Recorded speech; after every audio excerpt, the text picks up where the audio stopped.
क्या जनसंख्या नियंत्रण कायदा बनाना जरूरी है? इस धरती के कई जीवों का वजूद मिट चुका है, कई दूसरे खत्म होने के कगार पर है। वही इंसानों की जनसंख्या बहुत तेजी से बढ़ रही है।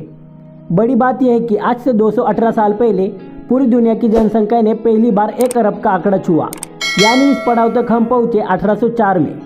इसके बाद 1 अरब से 7 अरब तक का सफर तय करने में 207 साल ही लगे और फिर 6 अरब से 7 अरब होने में महज 12 साल लगे। धरती पर इंसानों की संख्या 1 अरब हुई साल 1804 में। उसके 123 साल बाद यानी 1927 में आबादी का आंकड़ा हो गया 2 अरब। अगले 1 अरब जुड़ने में तो केवल 33 साल ही लगे, यानी 1960 तक दुनिया की आबादी 3 अरब हो गई। इसके बाद जनसंख्या बढ़ने की रफ्तार और तेज हुई। 4 अरब लोगों का आंकड़ा दुनिया ने 1974 में छू लिया, यानी 3 से 4 अरब होने में सिर्फ 14 साल ही लगे। इसके बाद के 13 सालों में यानी साल 1927 तक आबादी 5 अरब हो गई। इस 5 अरब से 6 अरब होने में इंसानों को केवल 12 साल ही लगे और 2011 में दुनिया ने 7 अरब की जनसंख्या का आंकड़ा छू लिया। पूरी दुनिया के स्तर पर आबादी भले ही तेजी से बढ़ती दिख रही हो, लेकिन कई देशों में मामला इसके ठीक उल्टा है। जापान, यूक्रेन, बुल्गारिया और क्रोएशिया जैसे देशों में आबादी घट रही है। दुनिया में ऐसे कम से कम 20 देश हैं जिनकी जनसंख्या हर साल कम होती जा रही है। इसलिए वहाँ की सरकारें देश में जनसंख्या बढ़ाने के लिए कानून भी बनाती रहती है। रोमानिया में तो सरकार पर ऐसे आरोप भी लगे हैं कि वह उन लोगों से भेदभाव करती है जिनके बच्चे नहीं है। पर यह तो हम में से ज़्यादातर लोग जानते ही है कि जनसंख्या की कमी की वजह से और बुजुर्गों की बढ़ती जनसंख्या की वजह से चीन ने अपने यहाँ एक बच्चे की पॉलिसी को खत्म कर दिया है। दुनिया में 1/3 से ज़्यादा ऐसे देश है जहाँ प्रजनन दर बहुत ज़्यादा है। जातिगत जनगणना सब है राजी फिर क्यों बयानबाजी, किताब के लेखक संजीव कुमार कहते हैं। कुछ लोग इसके लिए मुसलमानों को जिम्मेदार ठहराते हैं, लेकिन पिछले 50 वर्षों में दुनिया के 10 देशों में अपने यहाँ प्रजनन दर को सबसे ज़्यादा घटाया है और इनमें से 6 देश मुस्लिम आबादी वाले हैं। इनमें बांग्लादेश, कुवैत भी शामिल है। ईरान जैसा इस्लामिक देश तो अपनी घटती जनसंख्या से परेशान है। भारत में जनसंख्या बढ़ने पर रोक लगाने और इसके लिए कानून बनाने की कोशिश होती रहती है। कई नेता आबादी के मसले को धार्मिक रंग देने का प्रयास भी करते दिखते हैं, लेकिन आंकड़े बताते हैं कि भारत में मामला अब रिप्लेसमेंट लेवल पर आ गया है, यानी जितने लोगों का निधन हो रहा है उतने ही बच्चे पैदा हो रहे हैं। अंबेडकर यूनिवर्सिटी में इकोनॉमिक्स की प्रोफेसर दीपा सिन्हा कहती है, हमारे देश में मुसलमानों में प्रजनन दर हिंदुओं की तुलना में तेजी से घट रही है।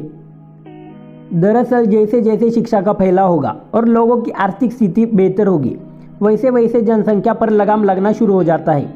देश में साक्षरता दर अब 74% पर पहुंच गया है। सिन्हा कहती है, रिप्लेसमेंट लेवल 2.1 होता है। इसका मतलब यह है कि एक महिला औसतन 2 बच्चों को जन्म दे रही है। अब भारत में फर्टिलिटी रेट रिप्लेसमेंट लेवल से भी नीचे गया है, 1.94 तक पहुंच चुका है, यानी अब उतने भी बच्चे पैदा नहीं हो रहे हैं जितने लोग हर बरस मर रहे हैं। आंकड़े और उसका प्रोजेक्शन बताता है कि भारत की जनसंख्या अभी 20 साल और बढ़ सकती है, लेकिन इसके बाद इसमें कमी आनी शुरू हो जाएगी।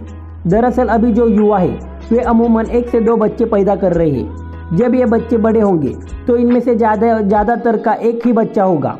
वही पिछली जनसंख्या बुजुर्ग हो जाएगी, इससे बुजुर्गों की जनसंख्या बढ़ेगी। अपने देश में जनसंख्या तेजी से बढ़ने की एक वजह यह भी थी कि लड़का पैदा होने के इंतजार में कई बच्चियां पैदा हो जाती थी। हालांकि अब ऐसा बहुत कम देखा जा रहा है, अगर है भी तो सिर्फ गाँव के स्तर पर ही है। शहरों में शिक्षा समेत बच्चों की परवरिश में होने वाले खर्चों से बचने के लिए लोग एक बच्चा ही पैदा कर रहे हैं। जापान और यूरोप में बुजुर्गों की जनसंख्या ज़्यादा हो गई है। दरअसल इन देशों के लोग यह देख रहे हैं कि उनके बच्चों और महिलाओं को वह सुविधा मिल रही है या नहीं जो बच्चों की परवरिश के लिए ज़रूरी है। भारत में मुसलमानों को आबादी के मुद्दे पर टारगेट किया जाता है, लेकिन आंकड़े कुछ और कहानी कह रहे हैं। साल 1992 में मुस्लिमों की प्रजनन दर हिंदुओं की तुलना में 1.1 ज़्यादा थी, लेकिन 2005 से घटकर 0.81 हो गई है। 1951 में भारत की जनसंख्या 36 करोड़ थी और 2011 में यह बढ़कर 120 करोड़ हो गई। साल 2020 में भारत की आबादी 1 अरब 38 करोड़ थी।